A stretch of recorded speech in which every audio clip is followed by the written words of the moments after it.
St. Petersburg, often called the Venice of the North or Russia's cultural capital, is the country's second-largest city and a former imperial capital. Founded in 1703 by Peter the Great as a window to Europe, it is renowned for its grand Baroque and Neoclassical architecture, winding canals, and over 300 bridges. The city is essentially an open-air museum, with its historic center designated as a UNESCO World Heritage Site. If you visit between late May and early July, you'll experience the White Nights. Because of its northern location, the sun never fully sets, and the city stays in a dreamy, silvery twilight all night long. The streets come alive with festivals, concerts, and the famous Scarlet Sails celebration. The Peter and Paul Fortress is the historic birthplace of Saint Petersburg, founded by Peter the Great on May 27, 1703. Located on Zayachy Island, it was originally built to protect the city during the Great Northern War, but never saw military action.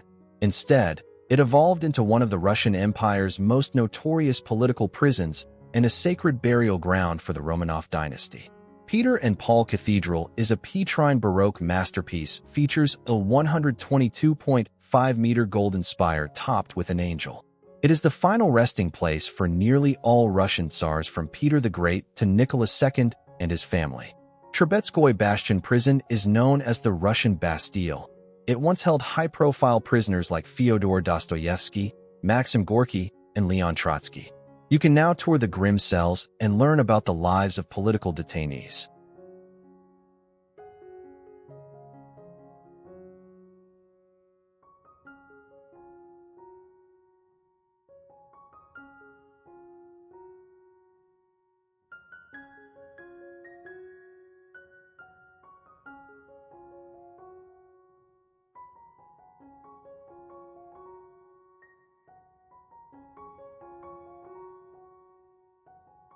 The Kazan Cathedral, located on Nevsky Prospekt, is one of Russia's most striking neoclassical landmarks. Completed in 1811, it was designed by architect Andrey Voronikhin to resemble St. Peter's Basilica in Rome, reflecting Russia's desire to align itself with Western European architectural grandeur. Its most defining feature is the massive semicircular arc of 94 Corinthian columns that curves outward toward Nevsky Prospekt. The central dome rises 80 meters high and was one of the first in the world to use a metal framework, a major engineering feat at the time.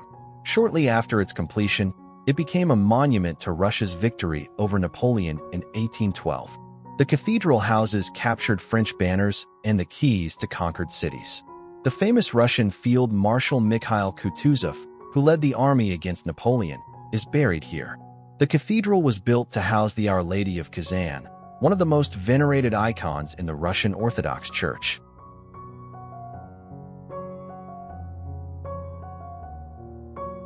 St. Isaac's Cathedral is the largest Russian Orthodox cathedral in St. Petersburg and a masterpiece of late neoclassical architecture. Completed in 1858 after 40 years of construction, it is famous for its massive gilded dome that dominates the city's skyline. Designed by French architect Auguste de Montferrand, the cathedral was an engineering marvel of its time. Rising to 101.5 meters, the dome is plated with approximately 100 kilograms of pure gold. It was one of the first major structures to use a cast iron framework for support. The exterior features 112 monolithic red granite columns, each hewn from a single block.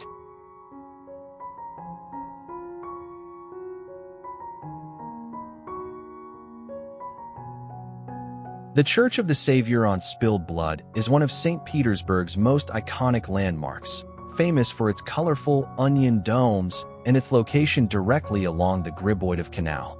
Unlike the neoclassical architecture typical of the city, this church was built in the Romantic nationalist style, meant to look like a traditional 16th and 17th century Russian church, similar to St. Basil's in Moscow.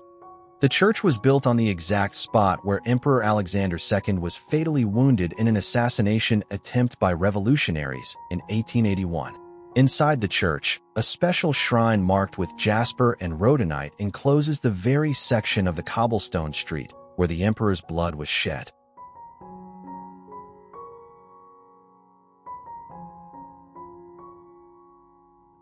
Exploring St. Petersburg by canal cruise is one of the most iconic ways to experience the Venice of the North. Because the city is built on 42 islands, many of its most beautiful imperial palaces were designed to be admired specifically from the water. Most cruises depart from the Fontanka, Moika, or Griboidov canals and typically last between 50 to 90 minutes. The Golden Ring route covers the main canals and a portion of the wide Neva River, offering views of the Winter Palace and the Peter and Paul Fortress. The Night Drawbridge Cruise, a magical experience starting around midnight. You watch from the water as the massive Neva River bridges slowly open to let ships through. Glass-roofed or open-air boats that fit 30 to 50 people. Great for sightseeing in any weather. Generally runs from late April to October. In March, the canals may still be frozen or just thawing, so traditional cruises might not be running yet. Even on a warm day, the wind on the water, especially the Neva, can be very chilly. Most boats provide fleece blankets for passengers. Many boats offer multi-language audio guides via headphones.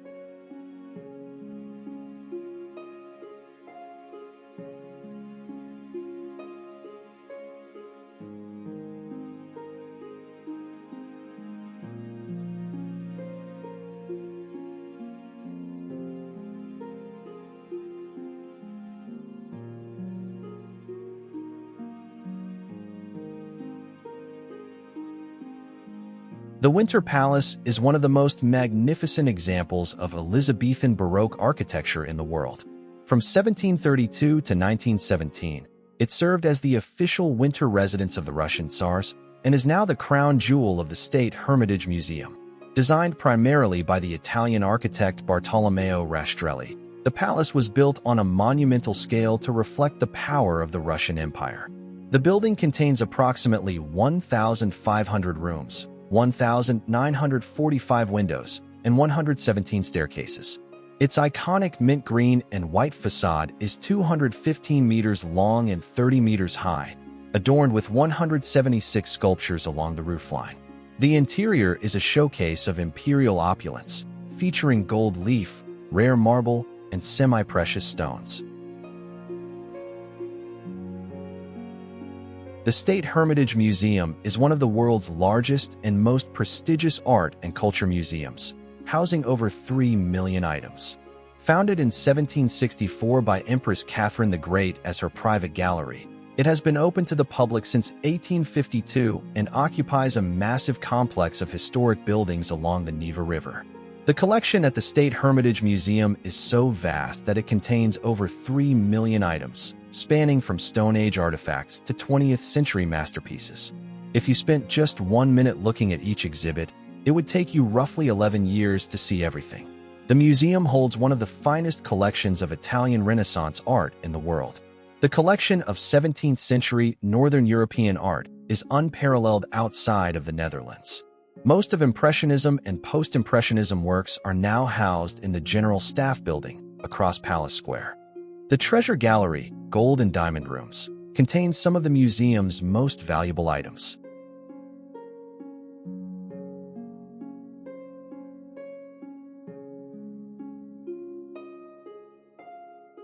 The Peacock Clock is perhaps the museum's most famous object. It is a large, golden mechanical clock featuring life-sized robotic birds, a peacock, a rooster, and an owl. On special occasions, and in videos played nearby, the birds move, the peacock fans its tail, the owl turns its head, and the rooster crows. It is the only large 18th century automaton in the world that still functions in its original state.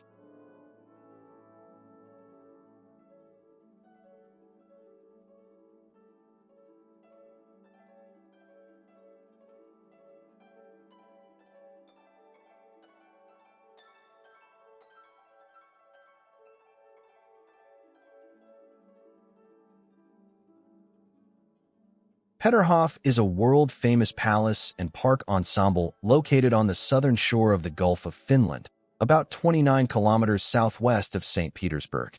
Often called the Russian Versailles, it was founded by Peter the Great in 1714 to celebrate Russia's victory in the Great Northern War and to serve as a grand seaside imperial residence.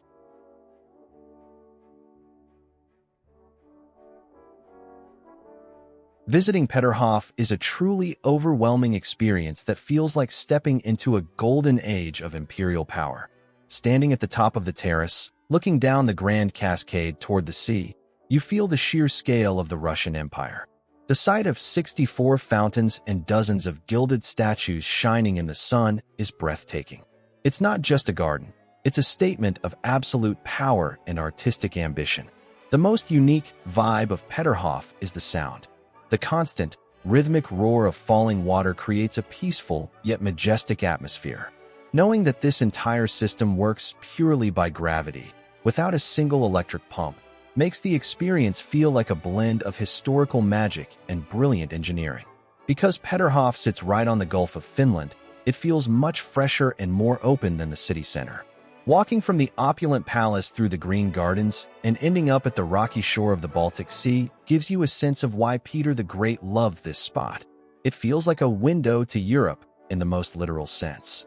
Despite its formal appearance, there is a hidden sense of humor in the trick fountains. Watching tourists get unexpectedly sprayed with water by a hidden jet under a stone or a bench adds a lighthearted, human touch to the otherwise serious imperial setting. It reminds you that the Tsars also came here to relax and have fun. The visual contrast is unforgettable. The deep forest green of the lower park, the shimmering gold of the statues, and the bright yellow of the Grand Palace. It is a sensory overload of colors that makes every corner of the estate look like a living painting.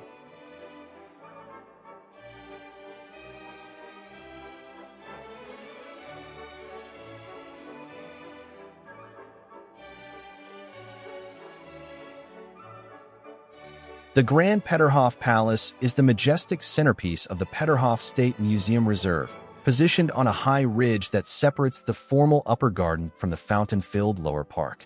Heritage Site was originally a modest two-story building designed by Peter the Great, but was later expanded into a grand Baroque masterpiece by architect Francesco Bartolomeo Rastrelli for Empress Elizabeth. While the palace's exterior is elegant and relatively narrow, its interior is an opulent showcase of imperial wealth with over 30 lavishly decorated rooms.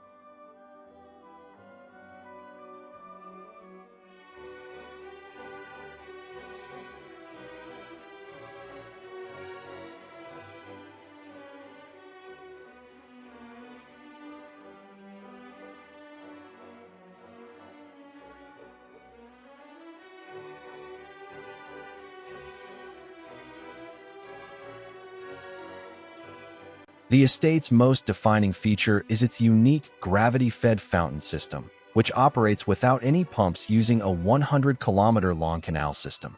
The Grand Cascade, a massive ensemble featuring 64 fountains, 2 cascading staircases, and 37 gilded bronze statues. Samson Fountain, the centerpiece of the Grand Cascade, depicting Samson tearing the jaws of a lion. This symbolizes Russia's victory over Sweden, the lion being the Swedish heraldic symbol.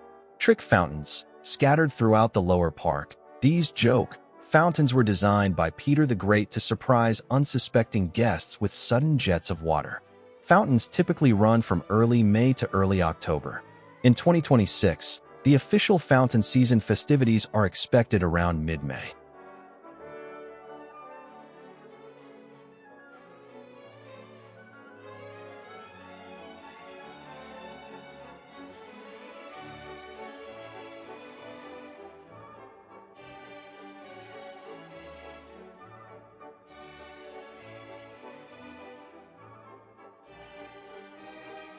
Saint Petersburg is more than just a city. It is a living masterpiece painted on a canvas of water and stone. Whether you are wandering through the golden halls of the Hermitage or watching the drawbridges rise under a silvery white night sky, this city leaves an indelible mark on your soul. It is a place where history breathes and beauty knows no bounds. The Venice of the North is waiting for you. Come and discover your own imperial story.